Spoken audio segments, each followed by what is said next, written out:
Welcome to this webinar on applications of nonlinear analysis to real-world problems. In this lecture, we are going to see some basic techniques in mathematical modeling and how to convert real-world problems arising in various sciences and social sciences into meaningful mathematical equations.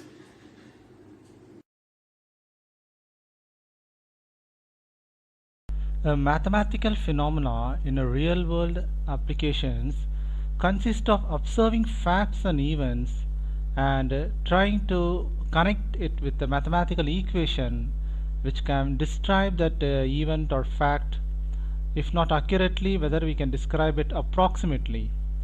Most often, the equation takes the form fx equal to y, where x and y are quantities of some space and f is a function which can be a scalar function or vector function, like a force function. F can be a force function, or it can be a differentiable operator, or it can be an integral operator. It depends upon the uh, real world situation which we are trying to analyze. So this is the most general form of the equation fx equal to y. These type of equations can be linear or non-linear depending on as whether f is linear or non-linear. If f is linear, we call this equation as a linear equation. If f is non-linear, we call this equation as a non-linear equation. And there are various techniques and various theory how to solve this equation. For example, if f is a matrix, then we can just take the inverse of the matrix, where x equal to f inverse of y, and we can solve the equation. But in other cases, there are various other theories which lead to the study of solving such equations, and one such technique is called the fixed point technique. So in a fixed point technique, we have a non-empty set x, capital X, and an element x belong to x is called a fixed point of this map T from x to x if Tx equal to x. So x is a some space. Normally x contains a space of continuous functions, because while solving equations we normally look for a solution in the form of a continuous function. Therefore this x can be a set similar to a continuous functions from a closed interval a comma b, or a continuous function from a suitable compact set. So we call a element x belong to x is a fixed point if Tx equal to x. A map can have one fixed point or several fixed point. There are several theorems which guarantee the existence of fixed point theorem, but the most important and the most significant among them is the Banach contraction principle. A Banach contraction principle is set in the setting of a metric space. A metric space is a set where we have a metric structure. A metric structure helps us to define the distance between any two elements in the set. So if x is a metric space, a mapping T from x to x is called a contraction if there is a positive real number alpha less than 1, such that for all x, y in x, d of tx comma ty is less than equal to alpha into d of x comma y.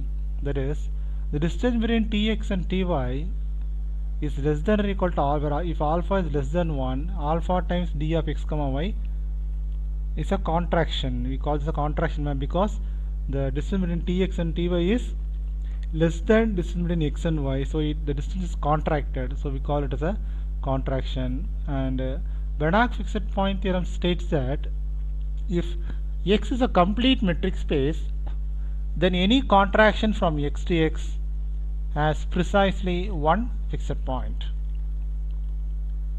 So in a complete metric space means every Cauchy sequence convergence, so every closed subset of a complete metric space is also a complete metric space. So complete metric space contains all the limit points. So if T is a contraction on the complete metric space X, then we have the Banach contraction principle, which says that T has exactly one fixed point. Now, where this fixed point is applied, so we can consider a non-linear differential equation. So in applications, we can have differential equations which represents uh, the real life problem.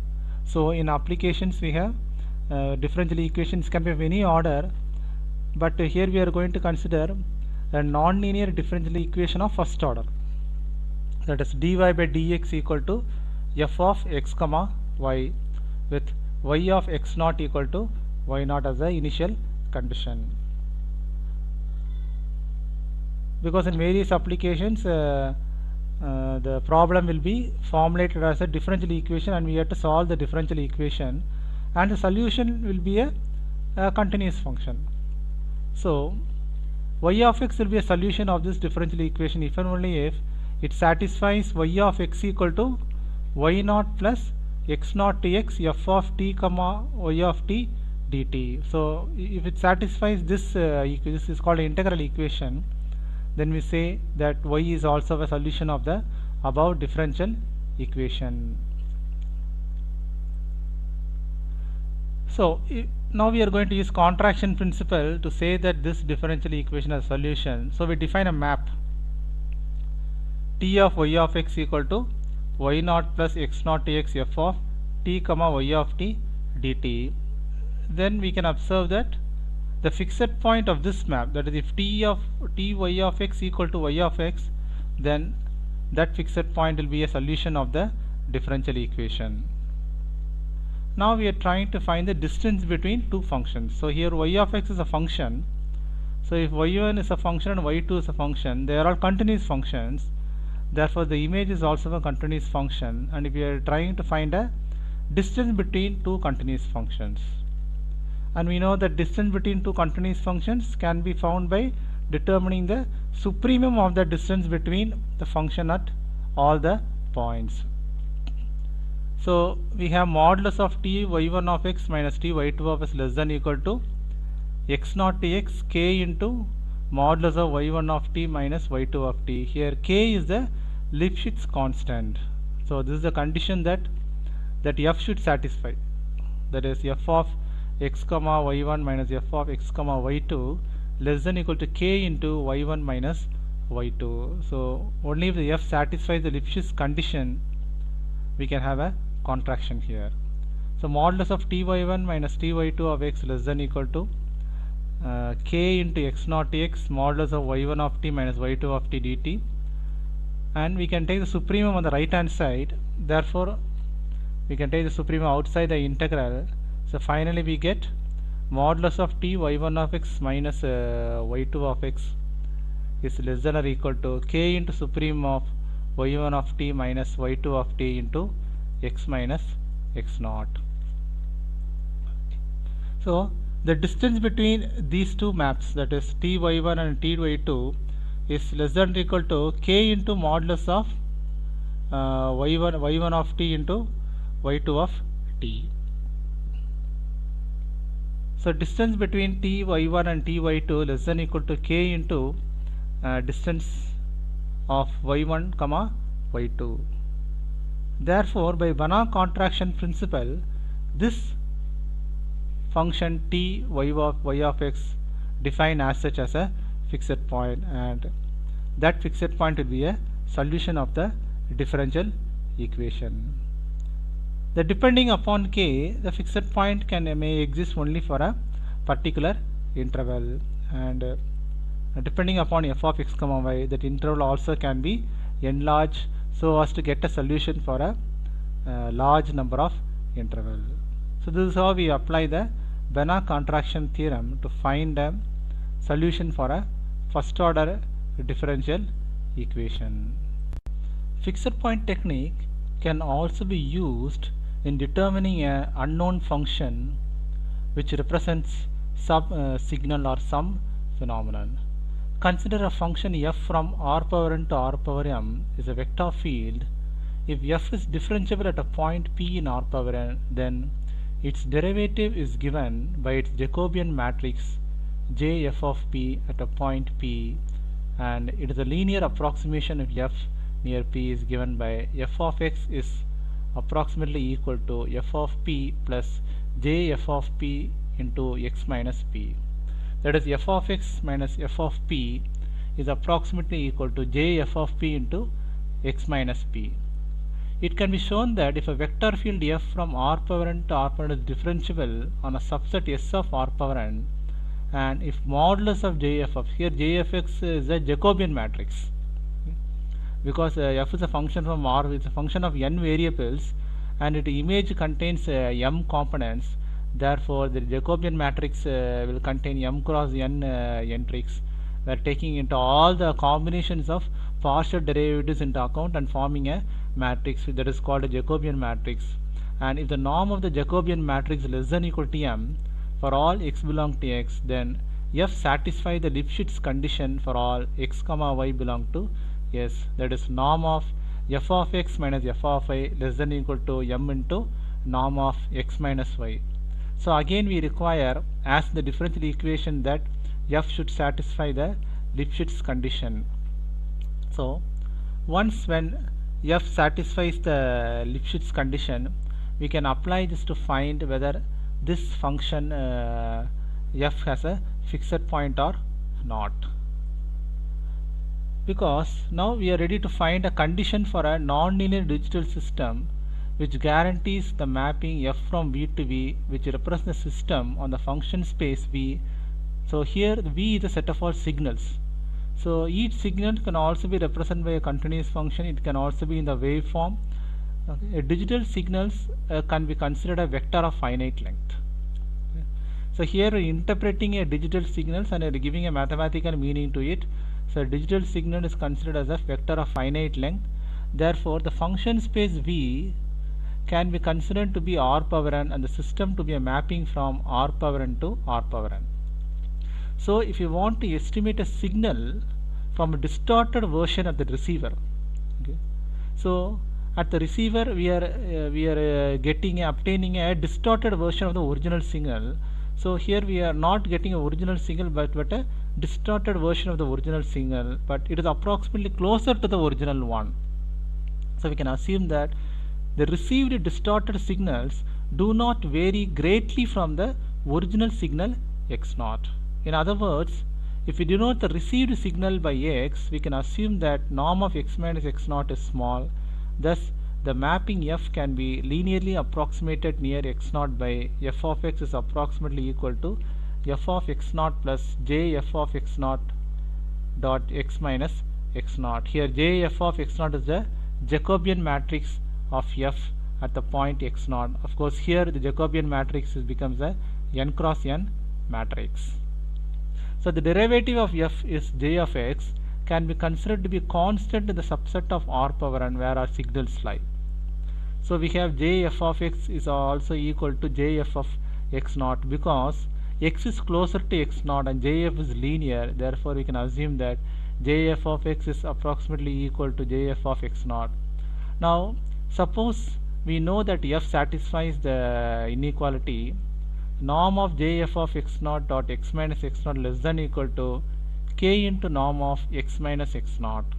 Here by norm we mean the distance between any 2 points in R power n. So the distance between any 2 points in R power n is given by the usual Euclidean distance. So if f satisfies this condition for all signals of our interest, so whatever distorted signals we get, in fact, so what we are expecting is that we know that norm of jf of x0 is less than equal to k, where norm of jf of x0 is the matrix norm of jf of x0. So which gives the relation that norm of jf of x into x minus x0 less than equal to k into norm of x minus x. Therefore, we have the desired condition norm of jf less than equal to k. That means that norm of the derivative of f is less than or equal to a positive constant k less than n. So this gives this makes f as a contraction. So as f is a contraction, by Banach contraction theorem we are able to get that f has a fixed point, and the point at which f has a fixed point will be our original signal because it does not have any distortion. Now we move to other applications which uses differential equations and integral equations. Here we consider a simple epidemic model, an epidemic model where the disease spreads among a population. Here the size of the population is n plus 1. So at any time t, let I of t be the number of infected persons and S of t be the number of susceptible persons. So I of t denotes the number of infected the persons who are already infected by the disease, and S of t is the number of susceptible persons. So the susceptible persons means those who are likely to get infected by the disease. This likelihood may be because they are near to the infected persons, or because inevitably the disease will spread to all the populations in the system. So the size of the population is n plus 1, and suppose initially there are n susceptible and 1 infected person in the system, then we have the simple equations S of t plus I of t equal to n plus 1, because the total size of the population is n plus 1. At any given point of time, S of t plus I of t equal to n plus 1, and initially the starting we have only one infected person, so S of 0 equal to n and I of 0 equal to 1. Now the number of infected persons goes proportional to the product of susceptible and infected persons. So depending upon the number of susceptible persons and infected persons, the number of infected persons grows up, because normally as time increases, the number of infected persons will grow till a particular time. So depending upon the already available infected persons, if there are few infected persons, the number of the growth will be slow. If there are more infected persons, the growth will be large. So the number of infected persons grows proportional to the product of susceptible infected persons, and the number of susceptible persons decreases at the same rate. It is also proportional to the product of susceptible infected persons, but here it decreases, so we have to attach a negative sign. So we have the equations ds by dt equal to minus k into S of t I of t, and di by dt equal to k into S of t into I of t. So if you add these two equations, if you add ds by dt and di by dt, both the terms right hand side cancels out, so we have ds by dt plus di by dt equal to 0. And but already we know that S of t plus I of t equal to n plus 1, so we can replace I of t by n plus 1 minus S of t, and here we can replace S of t by n plus 1 minus I of t. So why we are replacing is because now we have S is the only variable. So ds by dt equal to minus k into S of t n plus 1 minus S of t.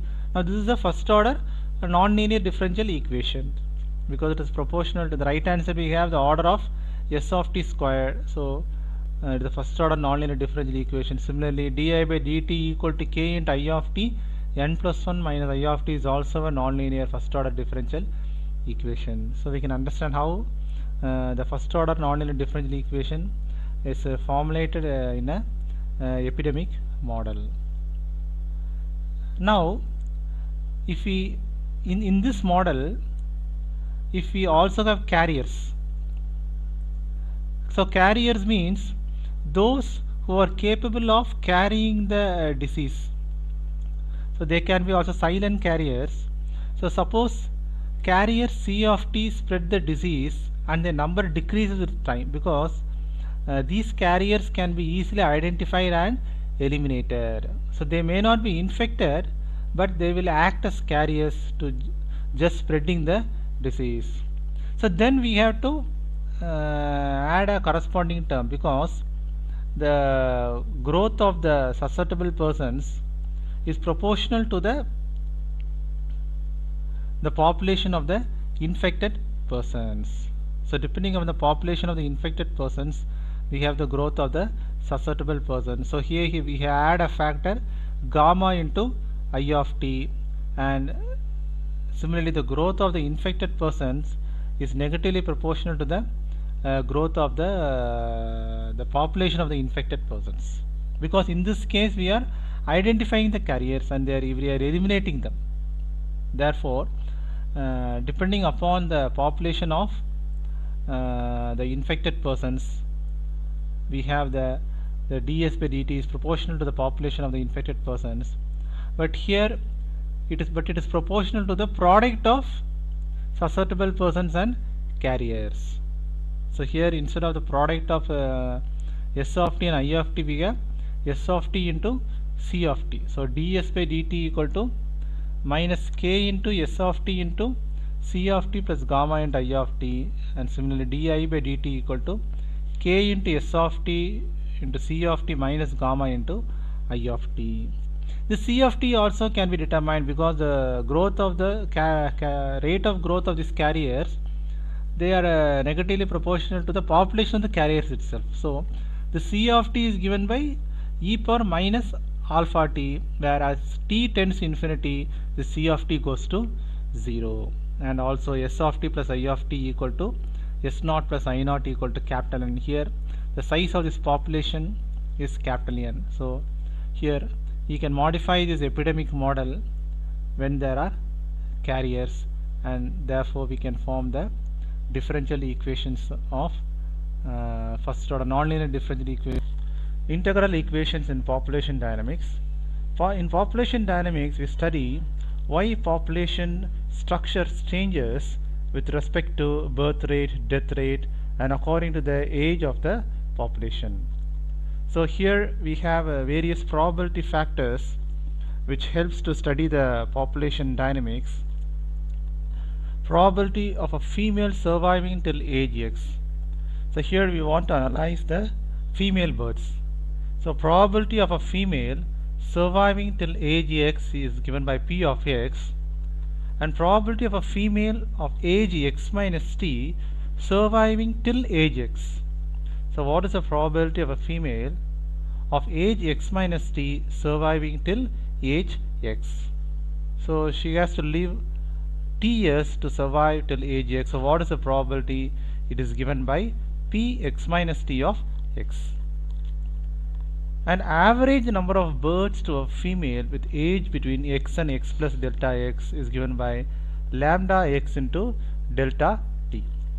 So this is the how many female births can happen through a female. So through a female, when a female gives birth to a female, so how many female births can happen through the present female who are of reproductive age group. So this is the average number of births to a female with age between x and x plus delta x is given by lambda x into delta t.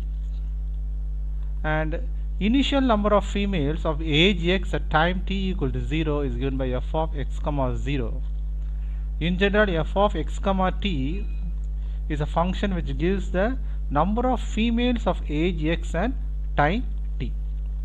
So as an initial condition, we have the initial number of females of age x at time t equal to 0 is given by f of x comma 0. And similarly, number of females at time t of ages between x and x plus delta x is given by f of x comma t into delta x. And finally, total number of female births at time t is given by b of t. So b of t denotes total number of female births in time t, and so if you analyze in the time interval, so everything we are able to analyze only in the time interval. Okay. So between time t and t plus delta t, the total number of female births is given by b of t into delta t. So here we have two cases, the relation between f of x comma t and the other variables. If x is less than or equal to t, suppose x is less than or equal to t, then f of x comma t can be written as b of t minus x into p of x, because we know that f of x comma t is nothing but total number of females of age x at time t. So this is equivalent to calculating the total number of female births at time t minus x and those who have survived for x years. Okay. So any female birth at time t minus x and surviving x years can be taken into account, female of age x at time t. So f of x comma t equal to b of t minus x into multiplied by p of x. So why we are multiplying by p of x? Because among the female births that has happened at time t minus x, we do not know how many of them have survived till x years. So that is given by the probability term p of x. So that is why we are multiplying this probability term p of x. So f of x comma t equal to b of t minus x into p of x. So this is valid only for x less than or equal to t. If x is greater than or equal to t, f of x comma t is equal to f of x minus t comma 0 multiplied by p of x minus t of x, because f of x comma t is the total number of females of age x at time t. It is equivalent to calculating the total number of females of age x minus t at time t equal to 0, and they have to survive for t years. So that is given by the probability of a female of age x minus t and surviving till age x. So surviving for t years. So when we multiply this probability, we get f of x comma t equal to f of x minus t comma 0 multiplied by p of x minus t of x. Now b of t. So b of t is the total number of female births at time t.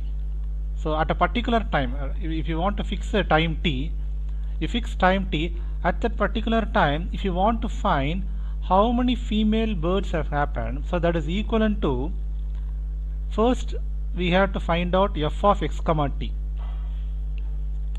that is total number of female of age x at time t, because t is fixed. So at time t, how many female are present at age x?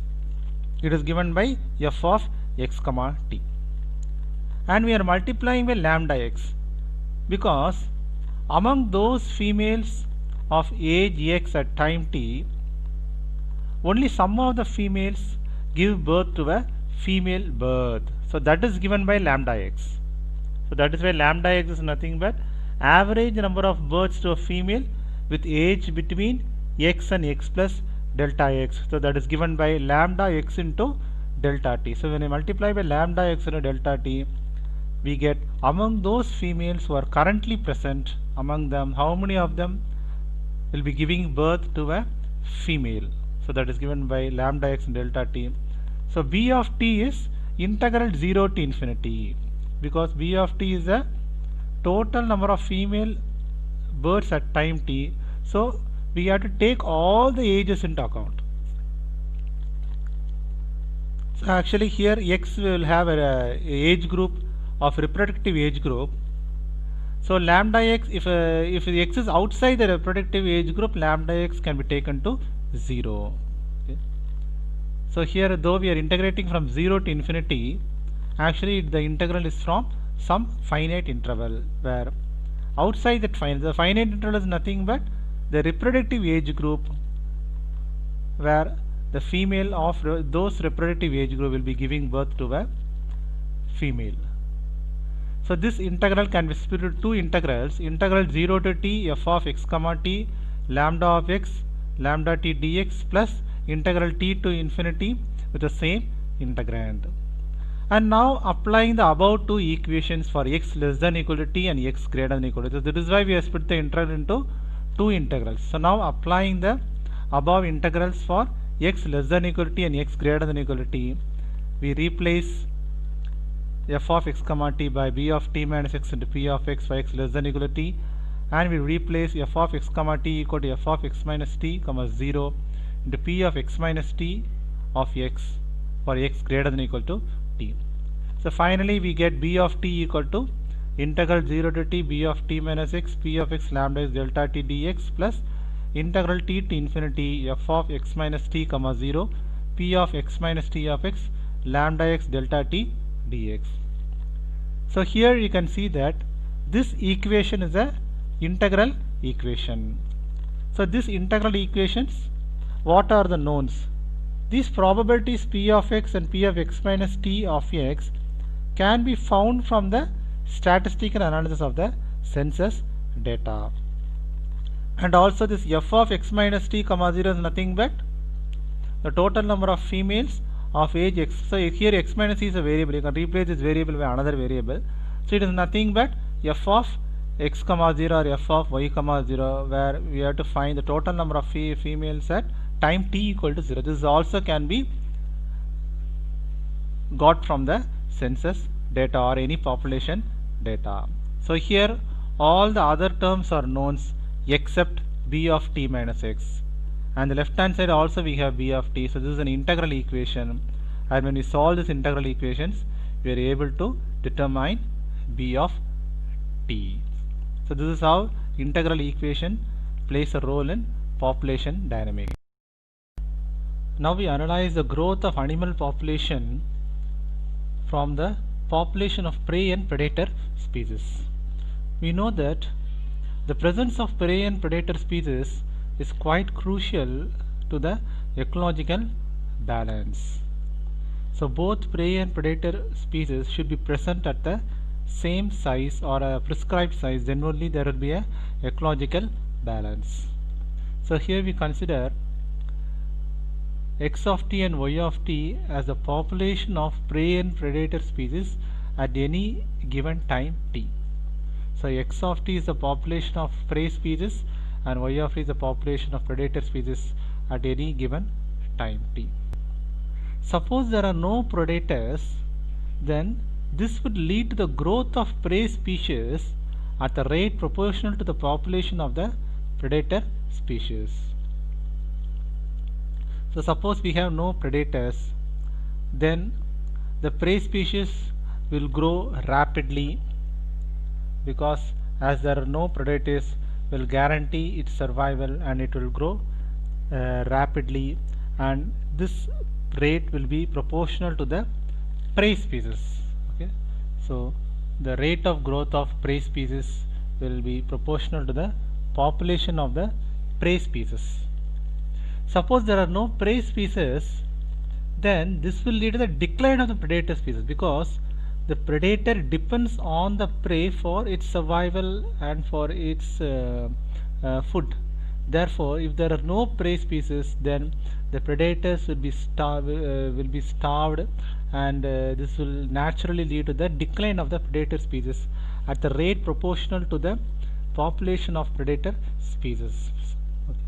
So here the proportion is negative proportional, because according to the present population of predator species, the population will decline, and here we have to add a negative sign. The presence of both prey and predator species will lead to the growth of predator species and decline of prey species. Because if both are present, then the presence of both predator and prey species will be beneficial to the predator species, but it will not be beneficial to the prey species. It will be to the decline of the prey species, because since as long as the predator is present, the prey species is always in a danger. So how to model this into a mathematical equation? So since the predator species increases and the prey species decreases at the rate proportional to the product of two populations. So already we know that dx by dt equal to a into x of t, where x of t is the population of prey species. So the growth of the prey species is positively proportional to the growth of the population of the prey species. Therefore dx by dt equal to a into x of t, and here we have an additional term minus b into x of t into y of t. So this x of t and y of t represents the presence of both prey and predator species. That's why we are multiplying x of t and y of t, but the growth of prey species is negatively proportional to the product of prey species and predator species. Therefore, we are multiplying by a constant b with a negative sign. So dx by dt equal to a into x of t minus b into x of t y of t. Similarly, the growth of the predator species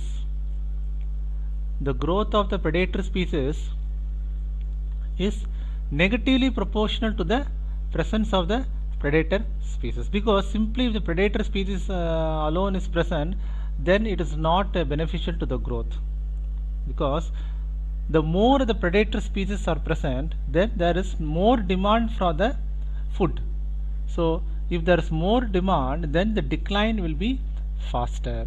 So depending upon the size of the predator species, there will be decline of the predator species. Therefore dy by dt equal to minus p into y of t. Here p is the proportional constant, because the growth of the predator species is negatively proportional to the population of the predator species. But when both predator and prey is present, it is positively proportional to the product of the predator species as well as the prey species. Therefore dy by dt is proportional to x of t into y of t, and so we have dy by dt equal to minus p y of t plus q into x of t y of t. So these are the simultaneous equations that govern this population balance between these two species. So now if you want to find the equilibrium size, so what is the correct population size of the prey species and the predator species, where the population of both will not decline and there will not be any rapid growth also. So for that we have to equate dx by dt equal to 0 and dy by dt equal to 0, which gives us immediately xs equal to p by q and ys equal to a by b. So this xs equal to p by q and ys equal to a by b are respectively the equilibrium size of the prey species and predator species. And of course this p, q, a and b are proportional constants. These constants we have to determine, or we have to derive these constants from the already available population data of these two species in the past. So what was the growth rate and what was the decline rate, and from these rate we can determine the constants p, q, a and p. So this is the application of simultaneous differential equations to the population growth of prey species and predator species. Now we are going to analyze the electrical circuit and see how the flow of current can be analyzed through differential equations. So this electrical circuit contains a resistance R ohms, inductance L and a capacitor C.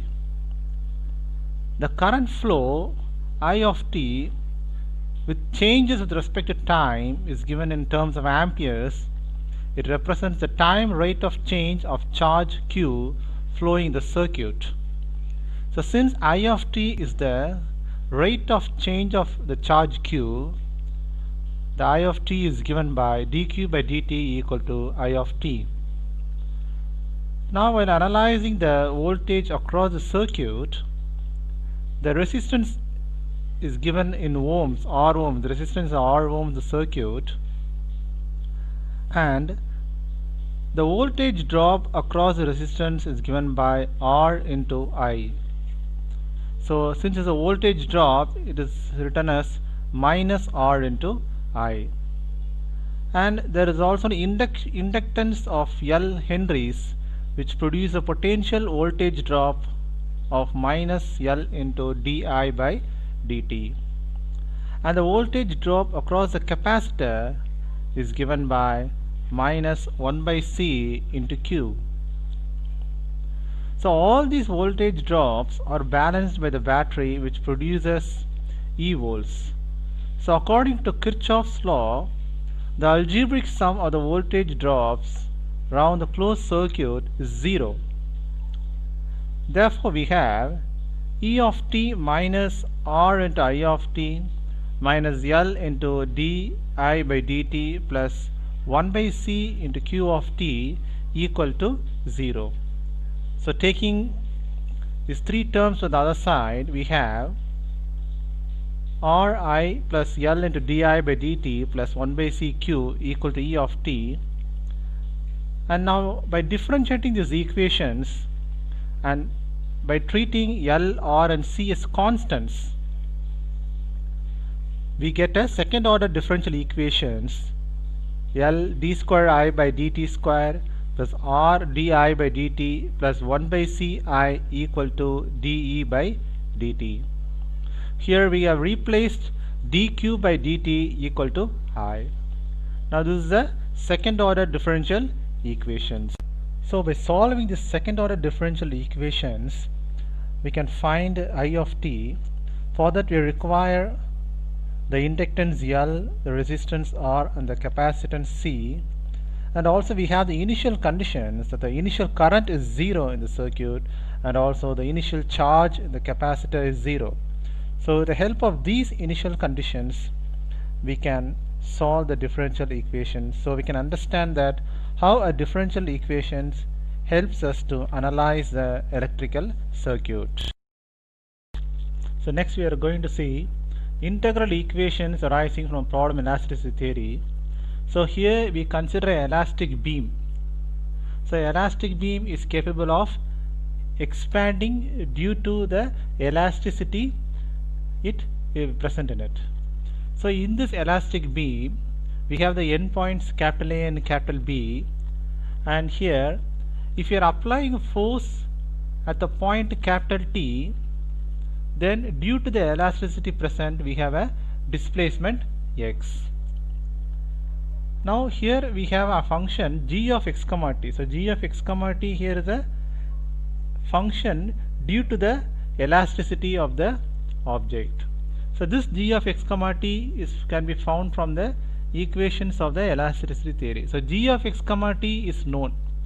So g of x comma t is known depending upon the elasticity of each object. So in this elastic beam also we will be able to determine what is g of x comma t. So now if we apply a force small f of t at the point t, then the displacement at x is determined by g of x comma t into f of t dt. So if we apply a 1 point, then we can find the displacement due to this force along with the elasticity. So here the displacement is due to the force factor as well as the elasticity present in the beam. So if we apply it 1 point, the displacement would be g of x comma t f of t dt. And if we apply at all the points,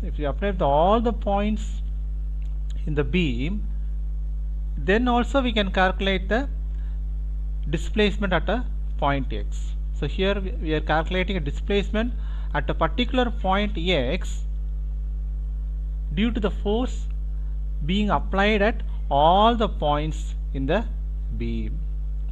So this is given by, so the force is given by integral a to b g of x comma t f of t dt, because we have to take the consideration of the force applied at all the points, and along with the elasticity factor g of x comma t multiplied by f of t, and we take the integral between a to b, we get the displacement at a particular point x due to the force applied at all the other points.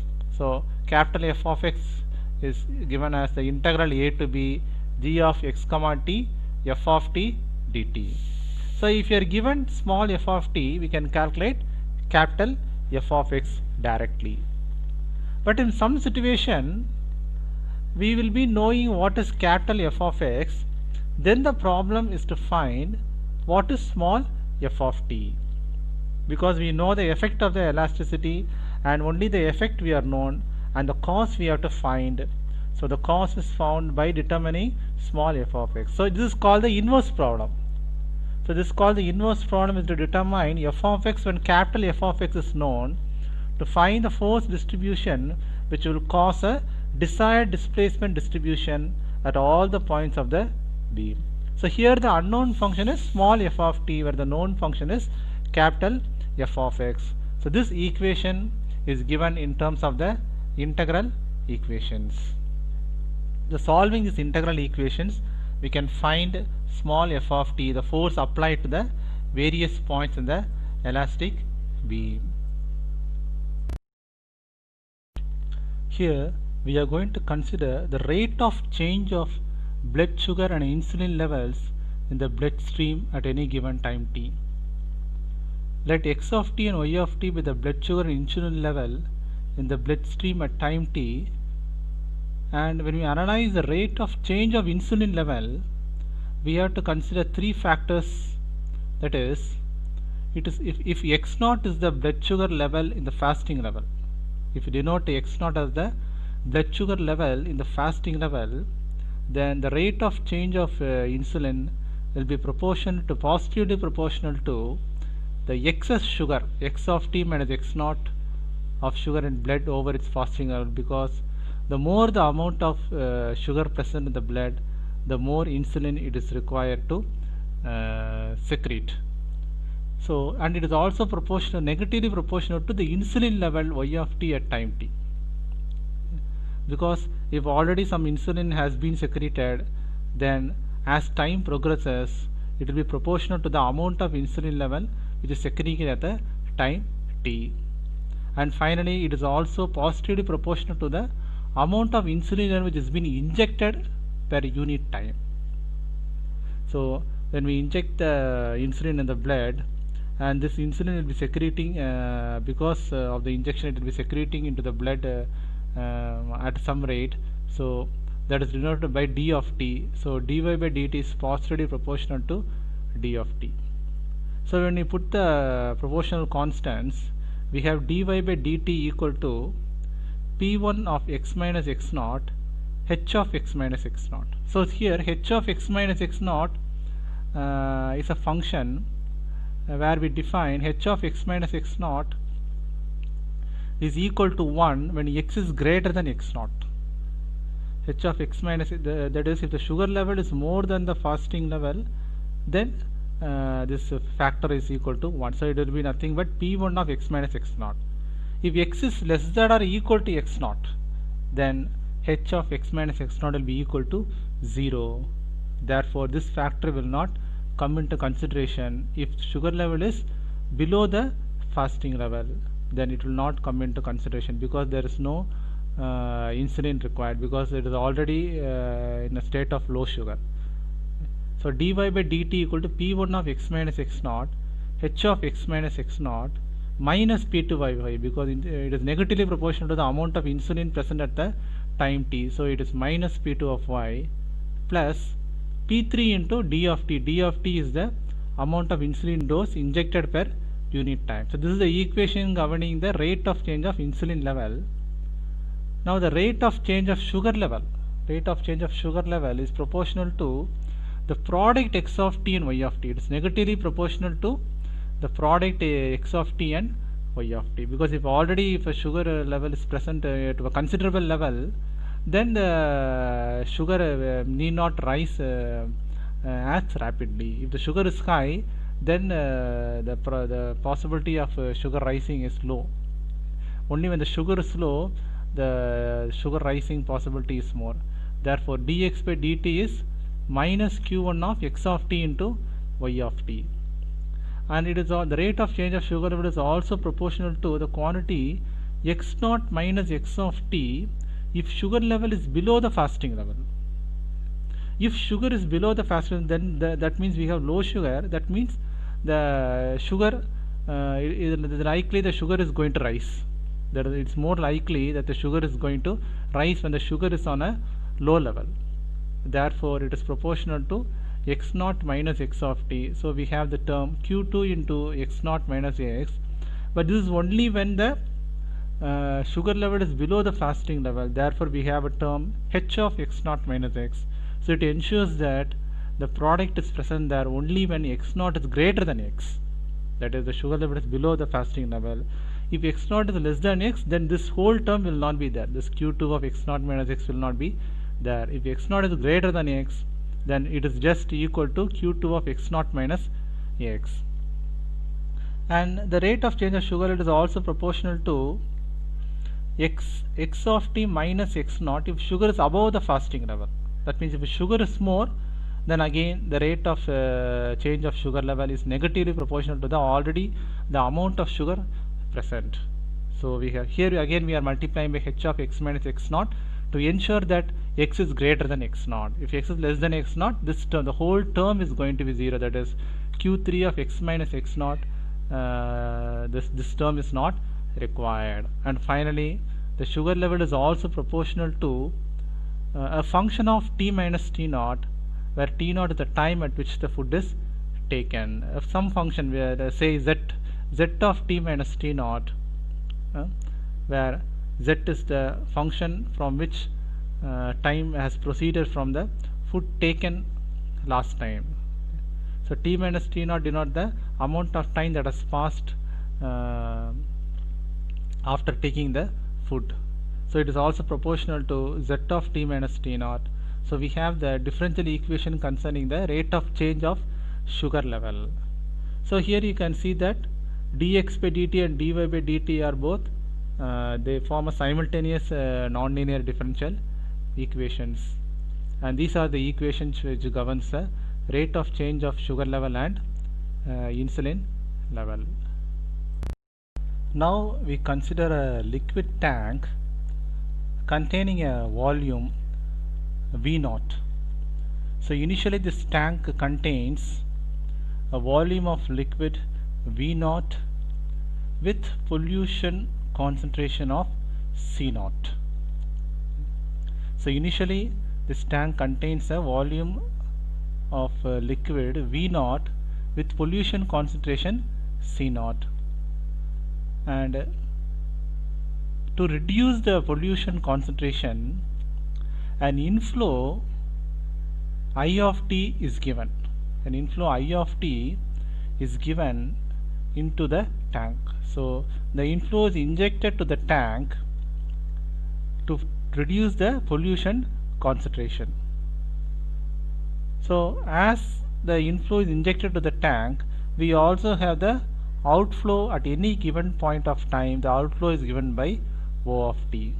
So the rate of inflow is given by I of t and the rate of outflow is given by O of t.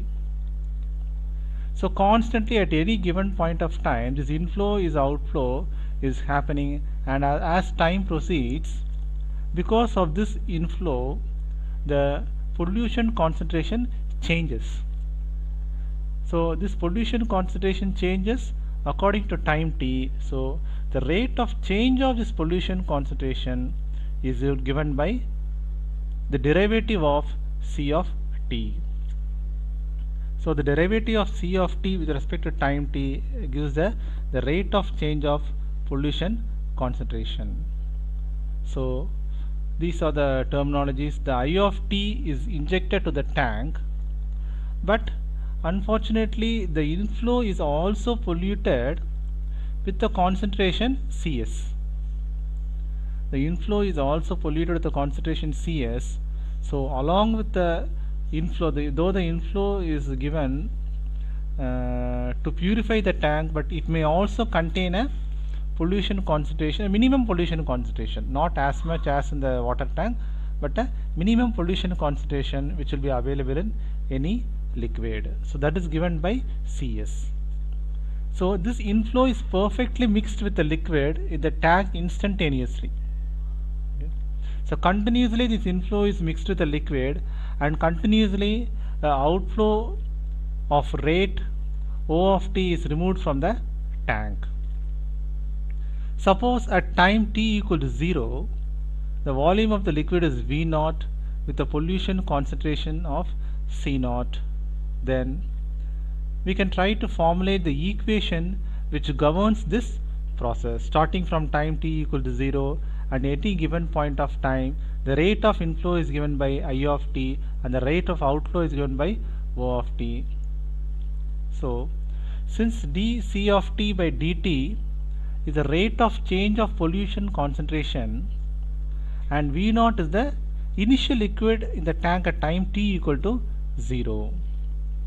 So when we take the difference between the rate of inflow and the rate of outflow, we get the rate of change of the water level present inside the tank, and multiplied with T we are able to get the total volume of the liquid that is present in the tank.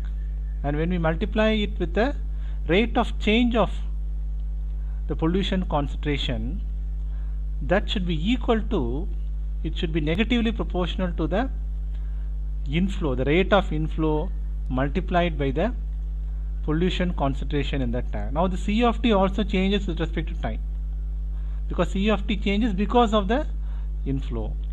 Therefore this left hand side is negatively proportional to I of t into C of t. Therefore we have a negative sign. And if the inflow does not have any pollution concentration, then this term is enough, that is minus, on the right hand side we can have just minus I of t into C of t. But here the inflow is also polluted with a minimum pollution concentration, so we are multiplying this I of t by Cs, which is the initial pollution concentration, along with the inflow. So thus we are able to formulate a first order differential equations. So here the rate of inflow, the rate of outflow are given as a function of time t, and the V naught is a constant, and therefore this is the first order differential equation governing the inflow and the outflow process in the tank while purifying the tank from the pollution concentration. Now we are going to discuss the application in recognizing the signals and processing it in the field of remote sensing. For this we consider the Fourier series expansion, because many signals in the phenomena of remote sensing, the signals are identified with sinusoidal wave and cosine waves.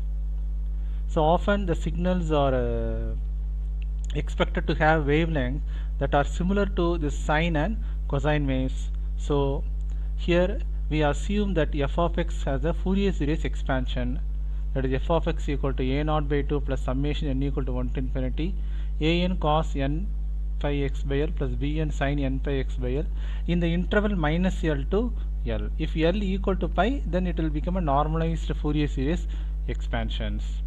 And we know the Fourier series can be determined by these formulas: a n equal to 1 by l integral minus l to the f of x cos n pi x by l dx, and b n equal to 1 by the integral minus l to the f of x sin pi n pi x by l dx. So if we know all the coefficients, we can determine f of x. So this Fourier series expansion helps us in applications in various ways. One thing is, if you know the wave, if you are able to determine the wave fully, then we can change the wave into digitalized object. So instead of having the whole wave, we can just have these coefficients a n and b n, so that will convert the waveform to digitalized form. So that is one of the concepts used in digitalizing the wave format into the other format like MP3 and other digitalized format, where the waveform is converted into these coefficients a n and b n. And another problem is, if you want to find the f of x, then we need to find a n's and b n's. So if we are able to find a n's and b n's, then we can find f of x. Suppose each point x in the interval minus l to l is sending a sine function signal at the frequency omega. So if the frequency is high, if the frequency, suppose sine 2x has more frequency than sine x. So if you are not able to determine the waveform in the whole interval, but if you are able to determine at some points in the interval minus LTL, which is sending a sign, because we do not know at which point the signal is being received. So if it sends a sine function signal at the frequency omega, each with its own strength f of x, that is, the signal sent by the point x is f of x into sine omega t. So here we are able to determine at the point using the strength of the signal as f of x into sine omega t.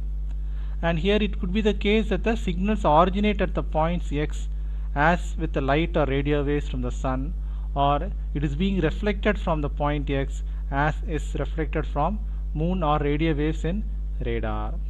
So if we are able to get more points, that means we are able to get points, the terms in the Fourier series expansion. So the more number of signals we receive, the more accurately we will be able to determine the waveform. So where this is used? This is used in the remote sensing to determine the nature of a distant object by measuring signals transmitted by or reflected from the object. If the object of interest is sufficiently remote, that means the distance is very large, then the data we obtain by sampling approximately. That means we have to take a lot of samples to determine. So one sample will give rise to one function, another sample will give another function. So we have to take a lot of sampling to determine the function exactly.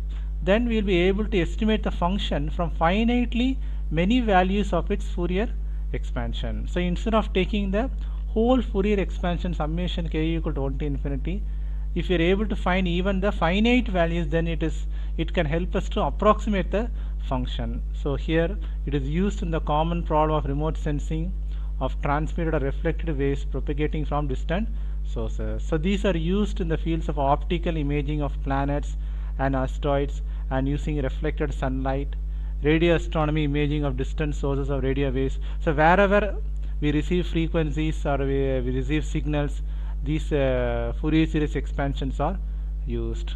So we are able to appreciate the mathematical concepts that are applied in the real world problems, and depending upon the various situations, we go for different mathematical techniques to solve the real problems approximately, if not accurately.